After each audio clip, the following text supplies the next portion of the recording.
నూతన విద్యా సంవత్సరానికి విద్యార్థులందరికీ అలాగే ఉపాధ్యాయ మిత్రులందరికీ కూడా స్వాగతం సుస్వాగతం. మేము గత సంవత్సరము 10వ తరగతి ఫలితాలలో మా స్కూల్ నుండి బొడాసు శశివర్ధన్ అనే అబ్బాయి 557 మార్కులతో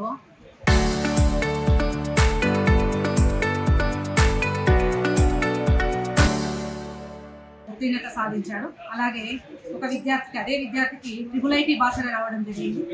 గత 3 సంవత్సరాల నుండి మా 10వ తరగతి ఉత్తీర్ణత శాతం ఫలితాలు 90% ఎబో ఉంటున్నాయి.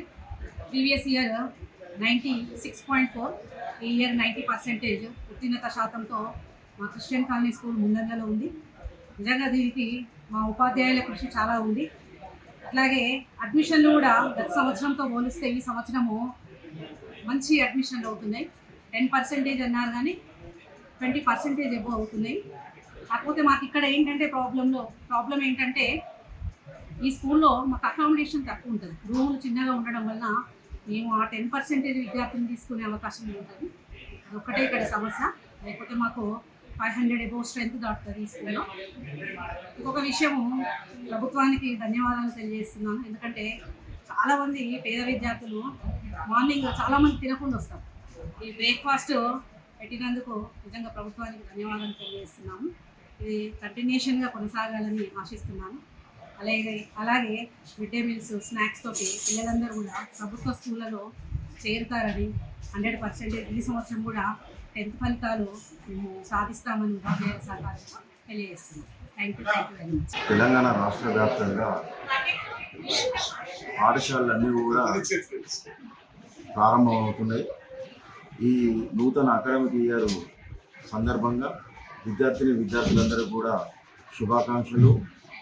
వాళ్ళకు ఆశీస్సులు, మంచిగా చదువుకొని వాళ్ళు జీవితంలో కూడా ఎన్నో పురోభివృద్ధి సాధిస్తూ వాళ్ళ తల్లిదండ్రుల ఆశయాలకు అనుగుణంగా మన రాష్ట్ర దేశ ప్రయోజనాల నిమిత్తం, అభివృద్ధి నిమిత్తం వాళ్ళు చాలా బాగా చదువుకొని ముందడుగు వేయాలని కోరుకుంటూ ఆశీర్వదిస్తున్నాం. యాజ్ ఏ హెడ్ మాస్టర్గా మాది వరంగల్ జిల్లా లేబర్ కాలనీలోని ప్రాథమిక పాఠశాల క్రిస్టియన్ కాలనీ. నేను హెడ్ మాస్టర్ను. నా పేరు శ్యామ్ సుందర్. ఈరోజు బడి ప్రారంభించబడింది. దాంట్లో భాగంగా పిల్లలు ఈరోజు అమావాస్య అనే కారణం చేత కొంత సంఖ్య తక్కువగా వచ్చిండ్రు. వాళ్ళ పిల్లల తల్లిదండ్రులు సెంటిమెంట్ ప్రకారం ఈరోజు సోమవారం అమావాస్య అవుతున్నది, బుధవారం నుంచి పంపిస్తామని చాలామంది మాకు ఫోన్ చేసి చెప్పడం జరిగింది. అయినను పిల్లలు చాలామంది వచ్చిండ్రు. మా పాఠశాల యొక్క స్ట్రెంత్ 154. ఈ సంవత్సరం 250 వరకు రీచ్ కావడం కోసం మేము దాన్ని లక్ష్యంగా చేసుకొని నేను మా ఉపాధ్యాయ బృందం అందరూ కలిసి కూడా మొన్న 1వ తారీఖు నుంచి బడిబాటలో కార్యక్రమంగా మా దగ్గర ఉన్న ఆవాస ప్రాంతంలోని ప్రతి ఇంటికి తిరిగి పిల్లల తల్లిదండ్రులకు అవేర్నెస్ కల్పించి మా సర్కార్ బడిలో, మా గవర్నమెంట్ స్కూల్లో ఉన్న సదుపాయాల గురించి, మా దగ్గర ఉన్న క్వాలిఫైడ్ టీచర్స్ గురించి, ఏ విధంగా విద్యను బోధిస్తామనే దాని గురించి వాళ్ళను చెప్పుకుంటూ వాళ్ళకి అవేర్నెస్ తీసుకురావడం జరిగింది. పిల్లల తల్లిదండ్రులు కూడా బాగా స్పందించిండ్రు. తప్పనిసరి కూడా మా స్కూల్కే పంపిస్తామని కూడా హామీ ఇవ్వడం జరిగింది. ఇప్పటి వరకు 20 అడ్మిషన్స్ వచ్చినాయి. ఈరోజు స్కూల్ ప్రారంభమైనప్పటికీ తల్లిదండ్రులు కొందరు వచ్చి మేము సార్ బుధవారం జాయిన్ చేస్తామని చెప్పిపోతున్నారు. మా లక్ష్యం ఈ సంవత్సరం 100 అడ్మిషన్లు కంప్లీట్ చేయాలని అనుకుంటున్నాం, 100 అడ్మిషన్లు తీసుకోవాలని అనుకుంటున్నాం.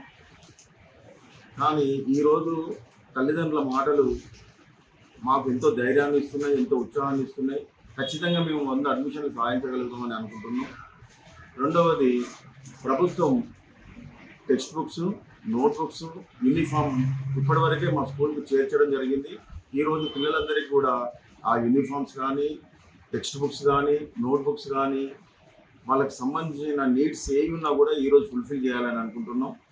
ఇంకా ఈ సంవత్సరం నూతనంగా బెల్టు, బ్యాడ్జు, షూజు అవి కూడా గవర్నమెంట్ ప్రొవైడ్ చేస్తా అని చెప్పింది. అవి కూడా రాగానే వాళ్ళకి ఇవ్వడం జరుగుతుంది. మరియు ఈరోజు జూన్ 15వ తారీఖు నుండి గవర్నమెంట్ ఏదైతే మన రాష్ట్ర ప్రభుత్వం, మన గౌరవ ముఖ్యమంత్రి రేవంత్ రెడ్డి గారు కానీ అధికారులు కానీ చెప్పిన ప్రకారం ఈరోజు బ్రేక్ఫాస్ట్ కార్యక్రమం, అల్పాహారం కార్యక్రమం ప్రారంభించడం జరుగుతున్నది. పిల్లలు కూడా ఎంతో సంతోషంగా, ఎంతో ఉత్సాహంగా ఉన్నారు. అదేవిధంగా వాళ్ళకి పౌష్టికాహారం అందించాలి, వాళ్ళ ఆరోగ్యం బాగా ఉండాలనే కారణం చేత మధ్యాహ్న భోజన పథకం కూడా చాలా మంచిగా ఇంప్లిమెంట్ జరుగుతున్నది. మా సిటీలోనైతే అక్షయ పాత్ర ద్వారా వాళ్ళకి పౌష్టికాహారాన్ని అందించడం జరుగుతున్నది. ఈ బ్రేక్ఫాస్ట్ ద్వారా కూడా పిల్లల యొక్క ఆకలిని తీర్చిన వాళ్ళు అవుతారు. వాళ్ళకు చదువు బాగా రావడానికి తోడ్పాటు జరుగుతుంది. ఈ విధంగా మా పాఠశాలలో మొన్న సమ్మర్ వెకేషన్లో కూడా మా పాఠశాల టీచర్లందరూ కూడా సెన్సస్ డ్యూటీ పడినప్పటికీ కూడా ఆ డ్యూటీ చేసుకుంటూ దాంతోపాటు మా స్కూల్ యొక్క నీడ్స్, మాకు టాయిలెట్స్ అవన్నీ కురుస్తూ ఉండే, ఆ లీకేజెస్, ట్యాప్స్ అవన్నీ కూడా మాకు ముఖ్యంగా మా పాఠశాలలో గోపాల్ సార్ బాగా దగ్గర ఉండి ఆ పనులన్నీ కూడా తను సమయాన్ని తీసుకొని చేయించడం జరిగింది. మా పాఠశాల బృందం కూడా బడిబాటలో కార్యక్రమంగా ఎండనకుండా చాలా కష్టపడి ప్రతి ఇంటికి చేరుకొని తల్లిదండ్రులకు అవేర్నెస్ తీసుకొచ్చి మా పాఠశాలలో విద్యార్థులను చేర్చే విధంగా కృషి చేసినారు. వాళ్ళందరికీ కూడా కృతజ్ఞతలు చెప్తున్నాం. రాష్ట్ర ప్రభుత్వానికి కూడా పిల్లలకు అల్పాహారాన్ని అందిస్తున్నందుకు, పిల్లలకు text books, note books, mid day meals, uniform ఇవన్నీ కూడా సౌకర్యాలు కల్పించినందుకు కృతజ్ఞతలు తెలుపుకుంటున్నాం. ఈ సంవత్సరం ఏ క్లాసెస్తో పాటు డిజిటల్ క్లాసెస్ కూడా నిర్వహించడం జరుగుతున్నది. ఇంకా లాస్ట్ ఇయర్ వరకు కూడా తెలుగులో, ఇంగ్లీష్లో 2 లాంగ్వేజెస్లో బోధించడం జరిగింది. ఈ సంవత్సరం మొత్తం కంప్లీట్ ఇంగ్లీష్ మీడియంలోనే బోధనా కార్యక్రమం జరగడానికి మేము కృషి చేయాలని అనుకుంటున్నాం. పిల్లలు కూడా అదే ఉత్సాహంగా ఉన్నారు. వాళ్ళు కూడా బాగా రిసీవ్ చేసుకోగలుగుతున్నారు. కాబట్టి మేము ప్రైవేట్ స్కూళ్ళకు దీటుగా మా గవర్నమెంట్ స్కూల్లో ఉన్న క్వాలిఫైడ్ టీచర్స్ అందరూ కూడా కృషి చేసి పిల్లలను చాలా మెరుగ్గా తీర్చిదిద్దారని ఆశిస్తున్నాం. నా పేరు శ్రద్ధ.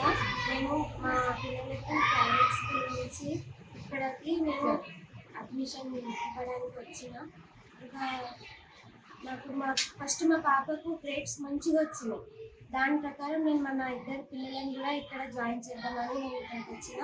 ఇంకా మనకు సపోర్టివ్గా గవర్నమెంట్ చేసినవన్నీ మనకు అందాలని, ఇంకా యాక్టివిటీ కల్చరల్ ప్రోగ్రామ్స్ కూడా స్కూల్ నుంచి కావాలి. ఇంకా ప్రైవేట్ స్కూల్ నుంచి మనకు కాంపిటేటివ్గా ఈ స్కూల్ ఉండాలని నేను కోరుకుంటున్నాను.